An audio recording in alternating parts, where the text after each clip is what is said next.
Hello everyone. Initially, it's a pleasure to welcome you all to my presentation. As you can see on the screen, our topic today is how forensic DNA analysis done in human samples. First of all, I would like to give you an overview of this topic. As technology advances, forensic scientists are able to analyze smaller and smaller biological samples to develop a DNA profile.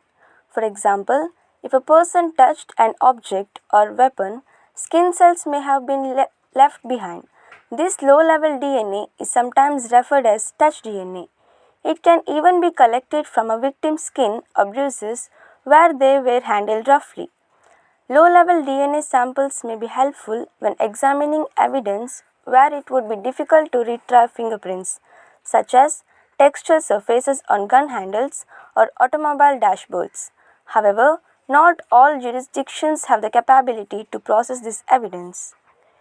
To compare the victim's or suspect's DNA profile to the recovered crime scene DNA, the laboratory will need to have their known biological samples available for a side by side comparison. These known samples are called reference samples. In some jurisdictions, a DNA sample is routinely taken from an arrestee during the process of booking and fingerprinting. Let's move on to see how it would be stored. It is important that biological evidence be properly collected and preserved as it can easily degrade when exposed to heat or humidity. Storing evidence in cool environments is preferred. However, research has shown that room temperature conditions are suitable for storing dried strains as long as the humidity is controlled. Liquid samples should be transported in refrigerated or insulated containers. Now let's consider what are the sources of DNA material. The biological material used to determine a DNA profile include blood, semen, saliva, urine, feces, hair, teeth, bone, tissue and cells. Let's figure out what are the samples that may be used. Investigators collect items that could have been touched or owned by persons involved in a crime. The following items may contain DNA material: masks, hats, gloves, clothing, tools, weapons, sexual assault evidence kits, underclothes, bedding, dirty laundry, ligages like rope, wire, or cords, stamps, or envelopes. Let me move on to consider where DNA test is performed. DNA testing must be conducted in a laboratory with dedicated facilities and equipment. This leads me to talk about the processes taken in the laboratory. Most DNA samples submitted to a laboratory undergo the following processes. To begin with, extraction is the process of releasing the DNA from the cell. Secondly, quantitation is the process of determining how much DNA you have. In addition, amplification is the process of producing multiple copies of the DNA in order to characterize it. Next comes separation, is the process of separating amplified DNA product to permit subsequent identification. Analysis and interpretation is the process of quantitatively and qualitatively comparing DNA evidence samples to know DNA profiles. Lastly, quality assurance is the process of reviewing analyst reports for technical accuracy. I would like to now look how the results are interpreted.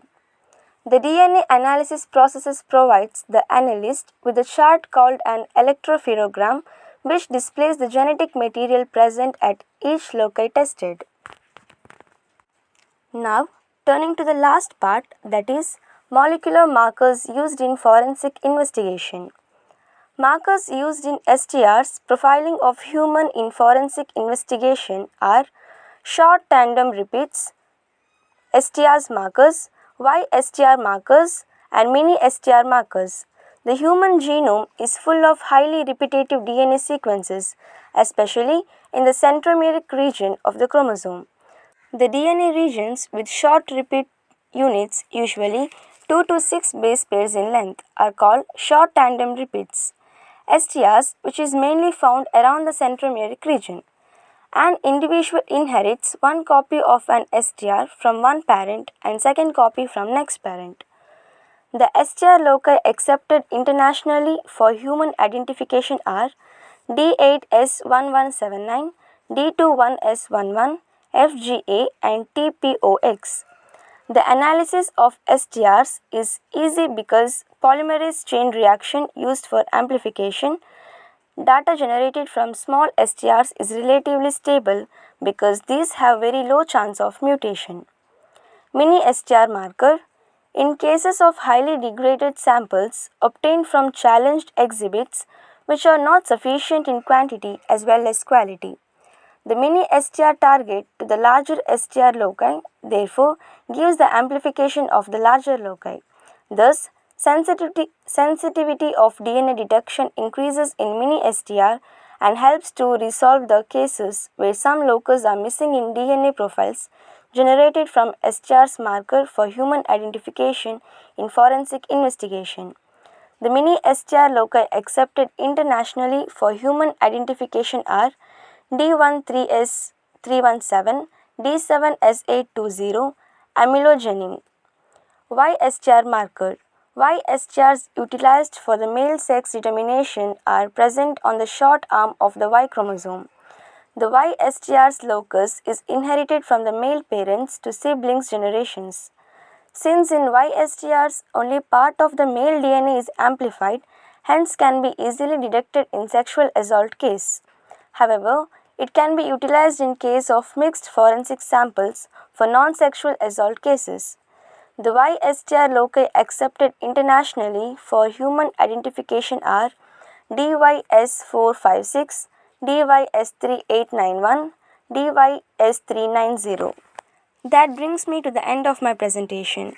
Thank you all for your attention. Well, that's it from me. Thanks very much.